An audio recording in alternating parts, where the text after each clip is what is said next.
Muy buenos días, ¿cómo están? Les saluda Victoria Rodríguez en un Date Cuenta más.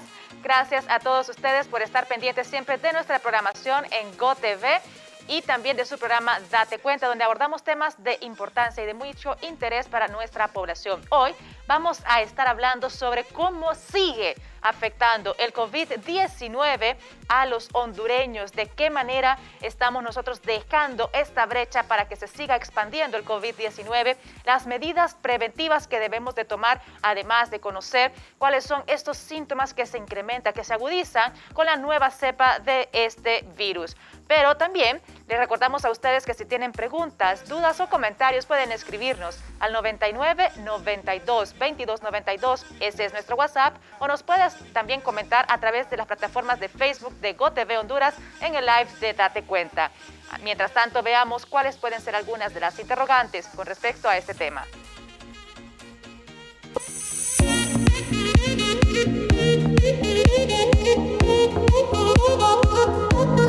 Una nueva cepa del coronavirus atemoriza al mundo. Según estudios, es 70% más contagiosa y también es más mortal. ¿Siguen corriendo riesgo las personas mayores y los jóvenes no? Si ya me dio COVID, ¿soy inmune? ¿Qué tiene de diferente esta nueva cepa? Todos los estudios científicos se están reorientando a entender esta nueva mutación para así poder controlar mejor sus efectos, y las cifras de lo que se vive en el mundo no se trata de ninguna paranoia. Si es capaz de extenderse más rápidamente en los pulmones, esto podría acelerar la progresión de la enfermedad y de la inflamación. Entérate de más junto a los expertos aquí en Date Cuenta. Tu opinión es muy importante. Puedes escribirnos a nuestro WhatsApp 99 92 22 92 o dejarnos tus comentarios en nuestro Facebook Live.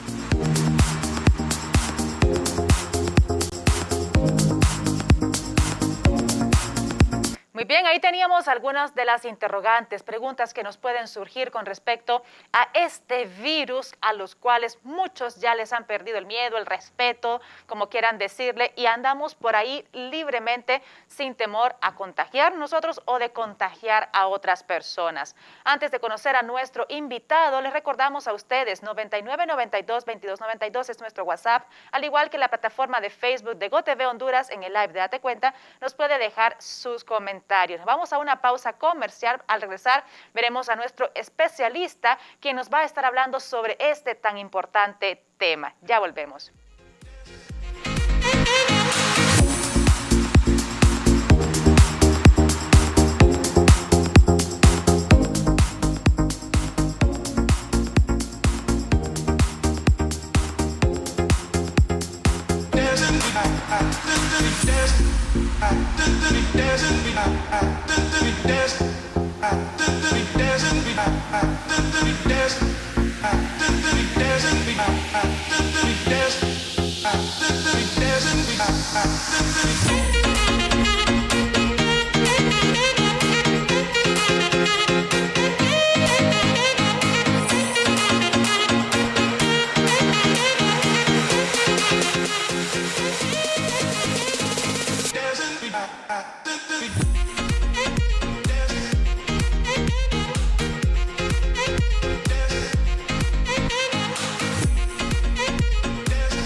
Continuamos en Date Cuenta y este tema que tenemos el día de hoy es un tema muy importante porque en ocasiones la costumbre, la falta de encierro, por así decirlo, nos hace perder el cuidado que debemos de tener, nos hace perder la costumbre que ya habíamos obtenido en el 2020 para evitar la propagación del COVID-19.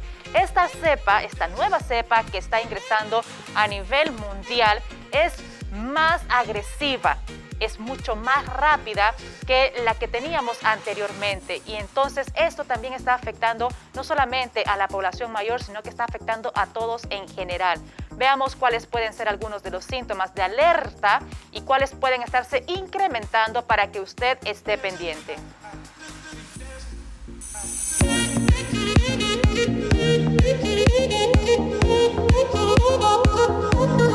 Estos son algunos de los síntomas que pueden incrementarse con respecto a la nueva cepa del COVID-19.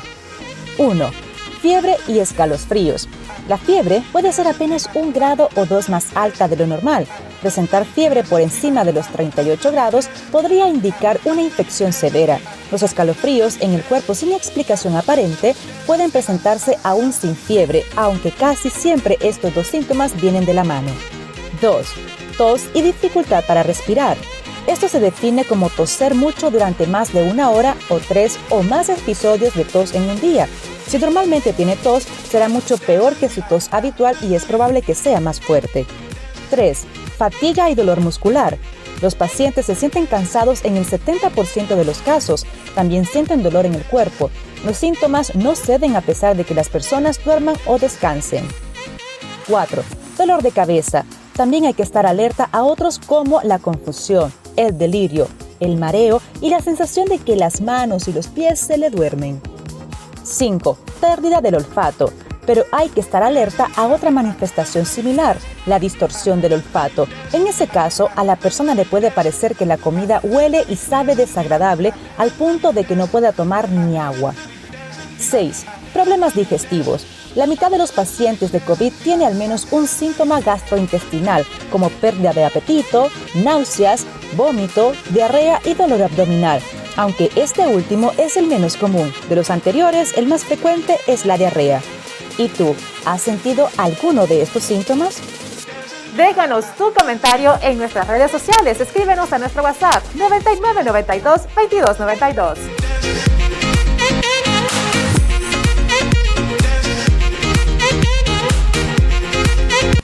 Muy bien, ahí teníamos algunos de los síntomas que se pueden incrementar o que pueden causar mayor daño en la salud de la persona que padezca de esta nueva cepa del COVID-19. Le damos la bienvenida al doctor especialista en salud pública y epidemiólogo Fidel Barahona. Muy buenos días, doctor, ¿cómo está?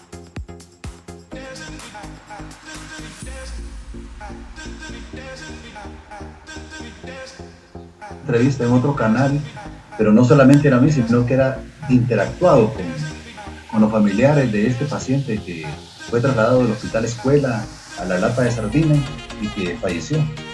Así es, doctor. Fíjese que es muy importante, entendemos también su situación, es muy importante el hecho de que conozcamos nosotros todo lo que está haciendo que el COVID-19 continúe incrementándose en lugar de controlarlo como lo teníamos al 2020, cuando estábamos en cuarentena, cuando las personas salían por dígito, cuando teníamos más respeto a esta enfermedad. ¿Qué es lo que está pasando con la situación del COVID-19 actualmente, doctor? Bueno, mire, yo creo que el problema que se observaba cuando dijeron que habían bajado los casos no era tanto eso, sino que el problema es que no estaban haciendo pruebas. Y al no estar haciendo pruebas, no lográbamos identificar la cantidad de casos que se estaban presentando. Porque en todo esto ha habido una manipulación exagerada de las cifras, en donde nos muestran una realidad que no es. Y esto pues da lugar a que sea bien difícil poder interpretar los datos que oficialmente ellos están generando, porque son datos totalmente manipulados. Yo lo dije desde un comienzo de esta pandemia, que iba a ocurrir eso, que iban a manipular los datos porque querían dar una imagen que verdaderamente no es. Claro, ahora el problema es mucho más serio, porque tenemos una extensión principalmente para las pequeñas ciudades y para el área rural del virus, que está provocando entonces una cantidad de personas positivas grandes, que ha significado que muchas de estas personas ya presentan sintomatología, no como al principio, en donde había alrededor de un 80% que no presentaba sintomatología. Yo creo que ese panorama está cambiando, pero no está cambiando la forma en cómo están actuando. Y esto hace pues que definitivamente uno comience a pensar que hay otros elementos que están influyendo para que algunos grupos o alguna persona pueda verse beneficiada. Y mire lo que voy a decir, ¿verdad? Y que también lo manifesté hace 4 meses, que iba a ocurrir, que iban a utilizar la cuestión de la pandemia para justificar otro tipo de decisiones que les beneficiara entonces en sus propósitos de orden personal o partidario. En este caso, entendemos las situaciones o los factores externos a la situación del país, a los cuales se puedan prestar para que se hagan, como quien dice, libre albedrío lo que quieren con lo que están haciendo. Pero aquí lo más importante es el COVID-19 y las personas. Yo no sé si es que estamos esperando que nos toquen a la puerta y nos digan, por favor, cuídese. O que digan, están todos bien, hay alguien enfermo para que vaya al hospital, está usando su mascarilla. En este sentido, la población, ¿cuál es la actitud que debe de tomar con respecto a la que está tomando actualmente? Sí, mire, definitivamente hay muchas cosas en esto, en donde hay responsabilidad por parte del gobierno y hay también responsabilidad por parte de nosotros. Ahora bien, el problema es cuando usted viene y trata de justificar una posición dándole nada más una responsabilidad a lo que es la población. Cuando ellos han generado también una serie de acciones que orientaron a la gente a que entrara en un proceso de confianza, cuando hicieron todas esas aperturas sin tener ningún tipo de control sobre esto. Mire, por ejemplo, esa imagen que usted está pasando hoy. ¿Cuántas personas verdaderamente andan ahí con mascarilla? Pero claro, cuando usted viene y dice, no, se apertura todo sin ningún control, sin tener, por ejemplo, sobre toda esa gente que está vendiendo ahí, que atiende personas, debería de estarse haciendo en forma periódica las pruebas para tratar de identificar quiénes resultaren positivos, sacarlos de circulación, aislarlos, pero no enviarlos a su casa porque van a contagiar a sus familiares, y luego entonces retornarlos hasta que ellos tengan una prueba de PCR negativa, y no como la decisión que tomaron de decir que lo iban a hacer a pura clínica, pero que ni siquiera eso están haciendo. sino que hay muchos que ponen como recuperados ahí, pero definitivamente no hay ninguna evaluación sobre ellos. Muchos de ellos continúan siendo positivos y ahí andan en la calle contagiando a otras personas. Entonces realmente el problema que tenemos es un problema grande, ¿verdad? Hay una gran responsabilidad, como le digo, de parte del gobierno, porque yo pienso que esto es algo premeditado ya. Yo lo dije desde un comienzo, ¿verdad? Que iban a utilizar esta cuestión, porque recuerde que hay en marcha un proceso electoral que muchos no desean que se dé, ese proceso electoral, porque eso beneficia a una posición de quedarse. Y en la medida en que el problema se incrementa, van a utilizar esa situación para justificar entonces que haya un confinamiento total y que ese confinamiento signifique la no movilización de la gente y que por tanto entonces el día de la votación, si se da, ¿quiénes podrían ser los beneficiados? Aquellos que tienen la plata, aquellos que tienen la logística y que pueden trasladar entonces a la gente, a su gente porque la tienen ubicada, pero el resto de personas va a estar con terror, con miedo, y eso ¿a quién va a beneficiar? Va a beneficiar nada más al grupo que maneja el dinero, que por cierto no es de ellos, es producto de la corrupción y del narcotráfico según lo que se menciona allá en Nueva York. Pero por otro lado también, ¿verdad?, está la responsabilidad de la gente. Mire, usted va a los barrios y la gente anda tranquilamente como que si no pasara absolutamente nada. No están usando mascarillas, creen que esta cuestión es un juego. No hay para estas personas un proceso de educación porque no se planificó absolutamente nada de esto para que la gente interiorizara que es necesario manejar las medidas de bioseguridad. Si le toca en algún momento tener que desplazarse o estar frente a un grupo.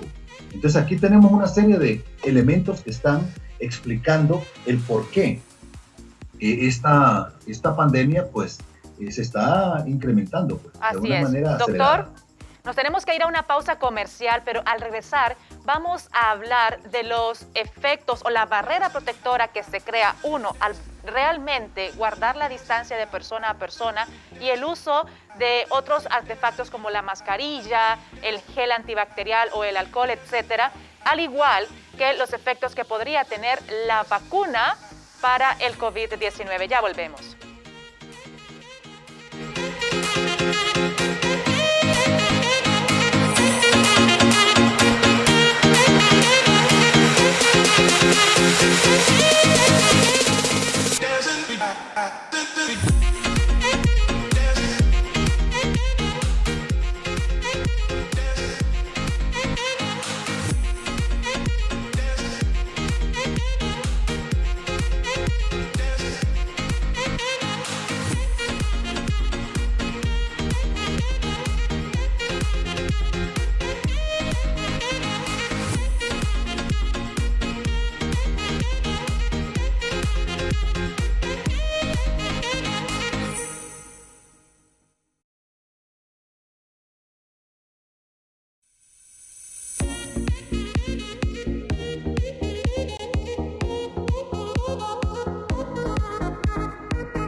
Continuamos en Date Cuenta, hablando con los expertos en el tema. ¿Cómo afecta la nueva cepa del COVID-19 a los hondureños? Es nuestro tema el día de hoy. Tenemos algunas preguntas. Nos comentan al 99 92 22 92. El año electoral tiene mucho que ver. Prefieren votos por apertura, nos dicen nuestros televidentes. Continuamos hablando con el doctor Fidel Barahona. Doctor, en el caso de las personas que utilizan la mascarilla, pero la mascarilla no sé si es que les anda sosteniendo la garganta, la papadita, nada más, porque la andan acá abajo. El uso correcto de la mascarilla, ¿cuál debe de ser? El uso correcto de la mascarilla, solo permítame que me traigan una para mostrarlo. Realmente aquí hay bastantes problemas. Como no ha habido un proceso educativo de explicarle a la gente cómo es que se usa. Mire, por ejemplo, esta mascarilla que yo tengo acá. Usted ve que no tiene válvula como la que usted anda. No está recomendado el usar esas mascarillas con la válvula porque ese es decir, por ahí hay un pasaje de entrada y salida del virus y se recomienda que sea cerrada. Entonces observe usted cómo lo voy a hacer. Lo tomo de los extremos donde va a ser las orejas, la coloco aquí, la coloco acá, me la coloco bien. Trato de que las gafas o los lentes cubran un poquito ahí la mascarilla y de esa manera entonces yo estoy cubriendo la boca y estoy cubriendo la nariz. ¿Por qué razón?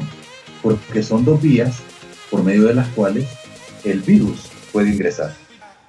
Pero además, lástima que no la tengo ahorita aquí, pero siempre la uso yo para salir. Yo tengo unas gafas que me permiten cubrir la parte de arriba, la parte de aquí abajo y también las laterales. ¿Qué razón? Porque a veces tenemos gente que está hablando así, cerca de uno y habla fuerte o grita, y esas gotitas, si caen en los ojos, también es otra de las fuentes de ingreso del virus. Por tanto, entonces, cuando nosotros tenemos esta mascarilla, como le digo, muy bien. Usted ve, por ejemplo, miren, está bien cubierto las laterales, está cubierta la parte superior y la parte inferior. Pero hay gente que anda así, mire. Para poder respirar. ¿Por qué? Porque creen que solamente es la boca la que puede entonces, o la vía por medio de la cual puede salir gotas de saliva o entrar. Otros vienen y hacen esto. Y la andan acá como barba. Eso se da más, por ejemplo, en el uso de la mascarilla quirúrgica, porque es más retractible. En esta no, porque es un poco dura. Entonces, mire, si yo la ando aquí, prácticamente como que me esté ahogando. Y para quitarla, entonces, si yo la he tenido acá, para quitarla hay que tomar los laterales. Dice que esta mascarilla, por ejemplo, es relativamente barata. Tiene una parte interna en donde hay una capa que evita la salida de la saliva, y también una externa que no solamente evita eso, sino que también la entrada. Entonces, si por ejemplo yo me pongo esta mascarilla, pongo una vela y soplo, no se apaga. Pero si yo tomo una mascarilla quirúrgica y pongo una vela enfrente y digo apagar, se apaga. O por ejemplo esta mascarilla que está acá, yo cuando salgo, regreso a mi casa, yo la introduzco en agua, utilizo detergente, la lavo muy bien por dentro, porque usted sabe que la saliva en una u otra forma tiende a producir algún olor que no es agradable, y luego por la parte de afuera también. Y una vez que yo hago eso, entonces vengo y le pongo un poquito de este suavitel para que le dé algún olor, y la pongo entonces a secar. Fíjese que eso que usted menciona, doctor, es importante porque hay personas que lavan sus mascarillas. Por ejemplo, la mascarilla quirúrgica que compran o la mascarilla N95 que uno anda y se anda tocando por acá, porque como se anda tocando hay que lavarla.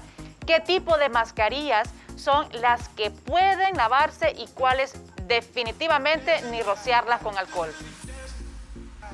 Mire, la más efectiva de todas es la KN95 para evitar la transmisión, pero esa mascarilla usted no la puede lavar, sino que lo que se recomienda es que, por ejemplo, una vez que se use, digamos, hay muchos colegas o personal de salud en los hospitales que lo que hace es que la cierra, la introduce en una bolsa plástica y la mantiene por 3 días ahí y el virus se muere.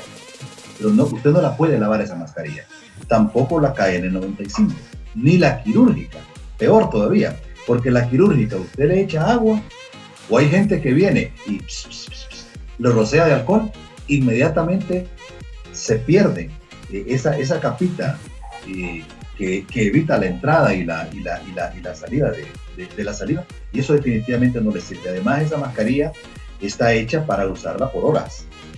Pero usted, la mayoría, por ejemplo, de la gente anda con esa mascarilla, está sucia, se les ve a veces, ¿verdad? La andan hasta por una semana o más tiempo. Fíjese ¿Por qué razón? Ajá. Porque eso tiene un costo. Claro. Entonces, ¿qué es lo que el gobierno debió haber hecho? Si se sabe que la mascarilla es una de las excelentes medidas demostradas científicamente para evitar, el problema de la transmisión, debió haberse comprado una cantidad muy importante de estas mascarillas y repartirla entre la gente, principalmente aquella gente que no tiene la capacidad de poder comprarla. Imagínese, una mascarilla de esas, hay lugares que la dan por 3 lempiras, por 5 lempiras. Y si usted tiene 6 personas en la casa, ¿cuánto es? Son 30 lempiras.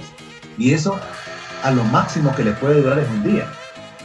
Así es, 30 lempiras para muchas familias en Honduras diario es una fortuna. Muy bien. Entonces, si tenemos la situación, ¿verdad? ¿Cómo es que la gente a veces no va a andar con mascarilla, principalmente los niños, si no tienen esa capacidad de poder adquirirla? Entonces, ahí es donde el dinero debe de haberse utilizado, pero no como movida, no utilizar la compra de la mascarilla para un nuevo acto de corrupción, sino para un beneficio de la gente. Imagínense que en los hospitales, por ejemplo, mascarillas quirúrgicas, quirúrgicas, les están dando 2 a la semana. ¿Qué le indica eso? ¿Será importante entonces para la gente que maneja la cuestión de salud en el país, el personal de salud? No lo es. Entonces, ¿cómo no vamos a tener ese montón de personas contagiadas?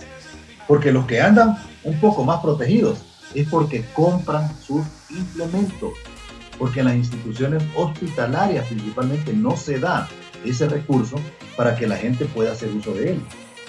Entonces, doctor, ahí usted ve que aquí tenemos una dificultad grande. Así es. Dígame. Rapidito, antes de irnos a la pausa comercial, bueno, eso, lo que usted nos comenta es en un mundo ideal donde las personas se ayudan unas a otras y las personas en el poder trabajan para el beneficio de nosotros.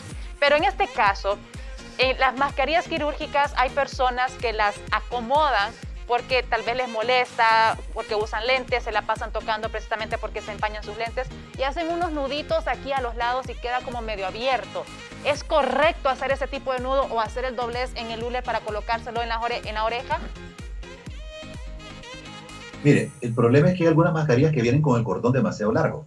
Vaya, por ejemplo, esta que yo ando aquí.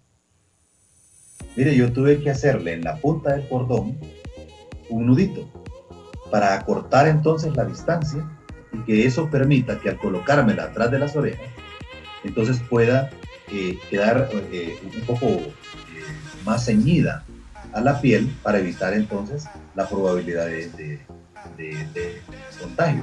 Y en las quirúrgicas ocurre eso. Por ejemplo, en el caso de los niños, en donde su cara es más pequeña, sí, pues ahí hay un poco más de dificultades. ¿Por qué? Porque la mascarilla que está saliendo para niños no es barata, ¿verdad? Y ellos se ven obligados entonces a tener que hacer eso, ¿no? Porque no ha habido apropiadamente una educación sobre el manejo de esto. Mire, ¿sabe qué deberían de estar haciendo?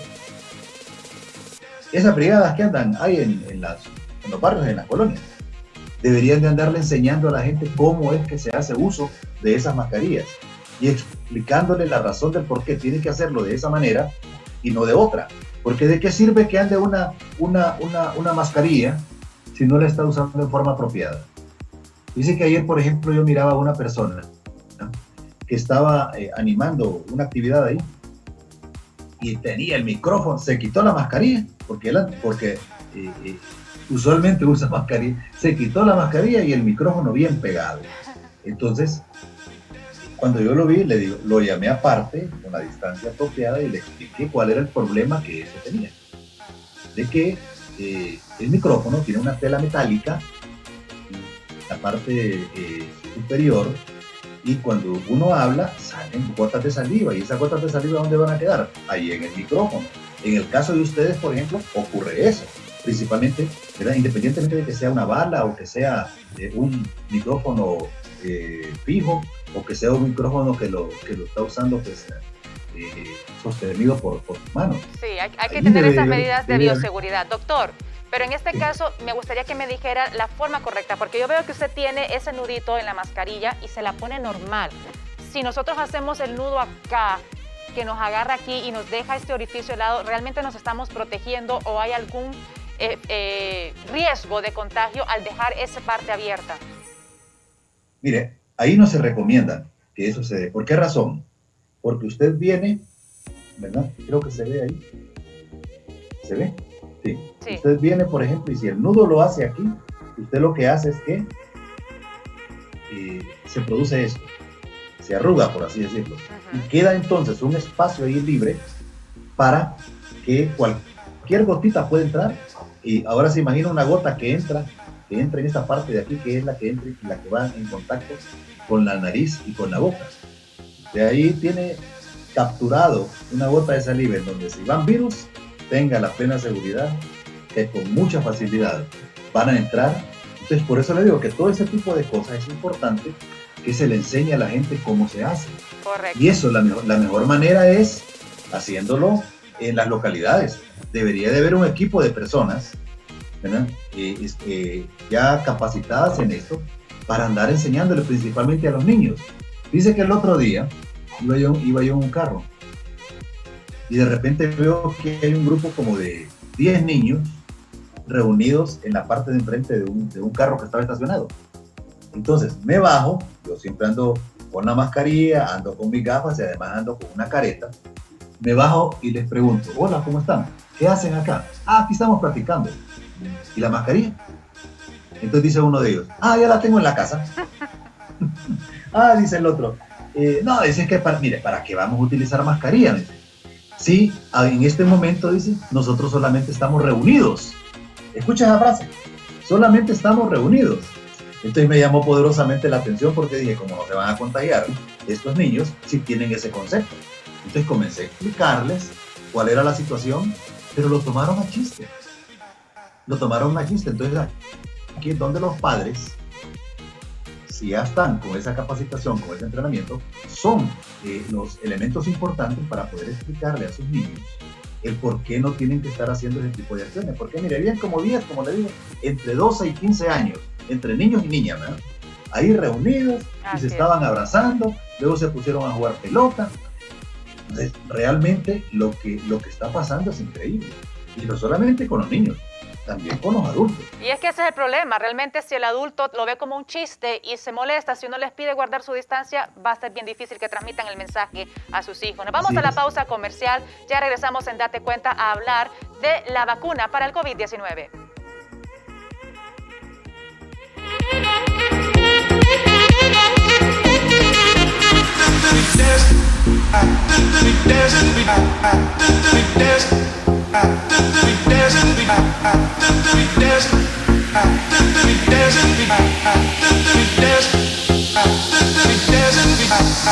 Dancing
Existe tanto rumor, existe también tanta expectativa por la vacuna para el COVID-19 y las personas están expectantes. En este caso, la vacuna, ¿qué es lo que viene a hacer para la persona que se la aplique y qué tan efectiva para su criterio realmente es?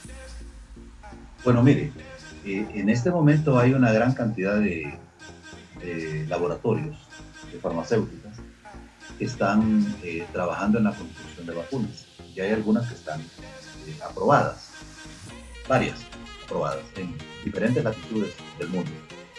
El propósito de una vacuna es que al ser aplicada en el organismo de una persona, se genere un proceso de reacción en el cual se vayan produciendo lo que se denominan los anticuerpos.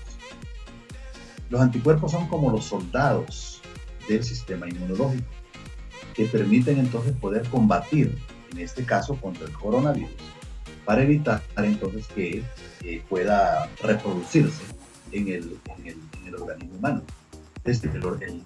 Puede entrar el virus y la idea o el principio de la vacuna es que a través de esa formación de anticuerpos pueda entonces el organismo combatir la presencia de este microorganismo. Ahora bien, dentro de las vacunas hay diferentes formas en cómo se construyeron y también diferentes respuestas desde el punto de vista de eficacia. Usted ve, por ejemplo, que la vacuna que más eficacia tiene un 95%, es decir, que le protege en un 95%. Hay otra que tiene 90% y hay otra que anda por 70%, que es la AstraZeneca, que es, como es la más barata, es la que está esperando el gobierno todavía de que la regalen y que hoy dijeron que venían ahora en el segundo la segunda quincena de febrero, pero de repente va a ser igual que los hospitales, ¿verdad? Que tardaron una gran cantidad de tiempo en venir después de toda la presión que hubo, y ahí vemos el desastre que hay, ¿verdad? Porque definitivamente eso no sirve para la atención de pacientes con COVID. Entonces, con la cuestión de la vacuna uno espera eso. Ahora, ¿cuál es el principio también de esto? El principio es que entre más personas están vacunadas, pues más personas tienen esa protección. Y por tanto, entonces, el virus va a tener dificultades para poder alojarse en el organismo. ¿Por qué? Porque hay más defensa. Si seguimos nosotros esa estrategia que Honduras tiene de vacunar por poquitos, porque definitivamente se adosaron a un sistema en donde yo le llamo el sistema de los engavillados. Gaby, usted ha oído hablar de Gaby, ¿verdad? Entonces yo le llamo de los engavillados. Se molestan conmigo cuando yo digo eso, pero he tenido la razón en todo lo que he manifestado desde hace 3 meses, que esa estrategia definitivamente les va a llevar 3, 4 o 5 años para poder vacunar la población en Honduras. ¿Por qué? Porque son poquitos los que van a estar teniendo. Mientras el resto de países de Centroamérica principalmente tienen convenios para traer vacunas de diferentes casas farmacéuticas. Entonces permite poder vacunar a una mayor población. Cuando usted tiene eso, entonces usted puede garantizar en algún momento, en algún nivel, mejor dicho, que esa población está protegida. Un poco el problema que hay es que como se trata de productos nuevos, dice la literatura generada por estas mismas farmacéuticas que más o menos se garantiza que al menos 2 meses la persona va a estar inmunizada, pero son 2 meses. Imagínese que la gran mayoría solamente esté generando anticuerpos por 2 meses, significa que usted tiene que vacunar después de esos 2 meses para generar un refuerzo. Entonces ahí hay una dificultad grande. Miren, la forma en cómo tienen esa estrategia aquí en Honduras, eso va a ser un rotundo fracaso y va a desacreditar el programa ampliado de inmunizaciones, que ha sido una de las cosas que se ha logrado mantener a lo largo del tiempo, y lo va a desacreditar porque cuando comiencen a aparecer un montón de casos de COVID con personas vacunadas, porque esta vacuna solo tiene entre el 65 y el 70% promediado después de 2 dosis de vacunas de eficacia, de protección, entonces usted va a tener una enorme cantidad de población que no está vacunada, porque hoy usted va a vacunar un poquito. Va a vacunar, digamos, al personal que esté en primera línea, al personal de salud, a los policías, a los militares, digamos, a la gente de Cruz Roja. Ajá. Hay que ponerle una segunda dosis a estas personas. ¿Cuál va a ser la estrategia que van a seguir para poder llegar a estas personas y vacunar? Si el periodo entre cada una de las dosis es de 3 a 4 o 5 semanas. Más. Realmente de que va a llegar el momento que al primer grupo le toca la segunda dosis y usted todavía no ha terminado la primera. Entonces eso va a ser un relajo, ¿verdad? Porque no va a haber una respuesta apropiada. Porque si usted no pone el refuerzo cuando corresponde, los niveles de anticuerpos comienzan a bajar, porque la segunda dosis es como un refuerzo, es como que usted vaya empujando un carro en una pendiente. Así van creciendo los anticuerpos, ¿verdad? Si usted, por ejemplo, se para o retrocede porque se reventó algo de la cuerda, entonces, ¿qué va a pasar? Que va a regresar a una situación igual a la anterior o peor. Así es. Entonces, tenemos algunos mensajes, doctor. Sí. Tenemos algunos mensajes de nuestros televidentes y ya le vamos a dar lectura. Nos dice por acá, doctor, ¿qué tan efectivas son las mascarillas quirúrgicas? Bueno, mire, ya lo explicaba yo, es una de las que menos efectividad tiene, menos capacidad de protección. ¿Por qué? Porque la capa, usted la nota, incluso usted le hace un poquito fuerte y se rompe. Entonces, la capacidad que tiene es baja, y eso es lo que la gran mayoría de personas Así es, y usted nos recomendaba la KN95 para estas situaciones. No, la N95. La N95. La N95. ¿Tenemos otro mensaje? La que debe ser utilizada en los ambientes hospitalarios, en los ambientes donde se atienden personas. Pero todos andan con mascarillas quirúrgicas. Entonces vea usted cómo no se van a contagiar. Así es. Nos escriben, Vicky, la vacuna mete el virus y si no genera anticuerpos, ¿qué? ¿Nos morimos? Bueno, mire, aquí va a depender también mucho de la reacción del cuerpo. Hay personas que van a generar anticuerpos un poco más rápido que otras. Hay otras que van a generar menos anticuerpos. Y ahí es donde todavía los estudios se tienen que estar realizando, porque como hasta este momento tenemos ya un volumen un poco más grande de población en el mundo, me refiero, ¿no? Vacunada, en esos países donde se pueden hacer todo ese tipo de estudios, de medir los niveles de anticuerpos, pues entonces se podrá saber cómo anda el comportamiento, ¿no?, de ese nivel de anticuerpos generado. Por ejemplo, sería interesante poder, digamos en el caso de Costa Rica, Argentina, Nicaragua, que tienen 4 o 5 vacunas que han comprado de diferentes casas comerciales, poder hacer un estudio de los pacientes vacunados con cada una de ellas y luego poder hacer una comparación. Eso definitivamente va a tener que hacerse para poder comparar entonces la eficacia de cada una de estas vacunas y que prevalezca entonces aquella que le va a generar más protección a la población. Pero como digo, esto va a variar mucho de persona a persona. Doctor, se nos acaba el tiempo, lastimosamente es un tema tan amplio y quisiéramos abordar todas las preguntas que tenemos, pero se nos acaba. Vamos a leer la última. Y nos dice, somos conejillos de India con esa vacuna. Ni en Europa ni Estados Unidos se están vacunando ya, nos dicen los televidentes. Sí, doctor, recuerde que hay toda una presión, ¿verdad? En los Estados Unidos, por ejemplo, la cantidad de casos que hay es impresionante, ¿verdad? Los muertos igual. Entonces hay toda una presión por parte de la población para recibir esa vacuna. Los resultados los vamos a ver en unos 2, 3, 4, 5 meses y ver si ha disminuido el número de casos, porque el propósito de la vacuna es como crear una barrera. Y crear un cerco para evitar entonces que el virus continúe diseminando. Perfecto, doctor. Lo siento, Muy... es que se nos acaba el tiempo y tengo una pregunta más y nos ayuda a responderla brevemente. ¿Una persona que ya fue contagiada por COVID-19, generó sus anticuerpos, puede volver a contagiarse con esta nueva cepa? No hay dudas, no hay dudas. Ya tenemos en el mundo, y aquí en Honduras hay muchos casos ya, de personas que se han reinfectado. Y fíjese que la mayor parte de esas personas que se reinfectan fallecen. ¿Por qué razón? Porque ya quedó un daño en el cuerpo, en el organismo, porque como el virus ataca todos los órganos del cuerpo, ya quedó un daño, y cuando entra de nuevo y produce ese ataque, la probabilidad que tiene la persona de defenderse es mucho más baja. La reinfección está ahí. Incluso, por ejemplo, se describe que personas que fueron vacunadas se infectaron con el virus. Entonces, es que mire, este virus nos ha venido a dar una gran enseñanza. Yo por eso digo de que esto definitivamente Dios lo ha permitido para generar un cambio trascendente en el pensar y en el actuar de todo el mundo, en todas partes del mundo, y en todas las cosas ya no son iguales. Así es, doctor.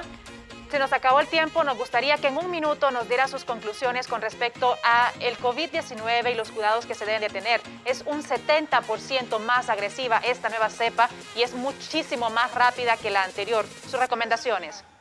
Sí, es más reinfectante, se le denomina. Mire, yo creo que un primer elemento importante en esto es combatir la corrupción. ¿Por qué razón? Porque esta pandemia ha sido utilizada para eso, para generar actos de corrupción. Esa es una primera acción. Una segunda acción es, si usted tiene las mismas personas haciendo lo mismo, el resultado va a ser el mismo o peor. Entonces ahí se tiene que generar todo un cambio para que nuevas personas con una mentalidad diferente puedan entonces entrarle al combate de esta cuestión con un pensamiento totalmente diferente. 3. Se tiene que generar un proceso de carácter educativo para poder lograr que la gente impregne en su mente la cuestión de las 3 medidas de bioseguridad que ya todos conocemos. Lo otro es adquirir los insumos para poder entonces ser más efectivo en esas medidas de bioseguridad, como es el caso de las mascarillas. Si es posible el uso, por ejemplo, de las gafas. Aquí lo tengo yo, miren, estas gafas protegen por todos lados. Esto es barato, ¿verdad? Y aquí yo tengo una careta, yo la uso encima de las gafas. Si el gobierno comprara este tipo de cosas y los repartiera entre la población, tendríamos mejores posibilidades de controlar. Y el otro elemento importante es el comportamiento de la gente. Miren que en lo político solamente hay una corriente que tomó la decisión de no realizar actividades masivas, que es la nueva corriente de Carlos Eduardo Reina, que emitió un comunicado. A mí me pareció muy interesante eso, doctor, porque eso significa pensar en la gente y no pensar en el voto. Estamos muy de acuerdo con usted, se nos acabó el tiempo. Muchísimas gracias por haber compartido con nosotros sus conocimientos y esperamos que la población tome nota de ellos. Los esperamos en punto de las 8 de la mañana, siempre de lunes a viernes a través de la pantalla de GoTV, en su programa Date Cuenta, preguntándole a los expertos. Se despide de ustedes Victoria Rodríguez y el doctor Fidel Barahona.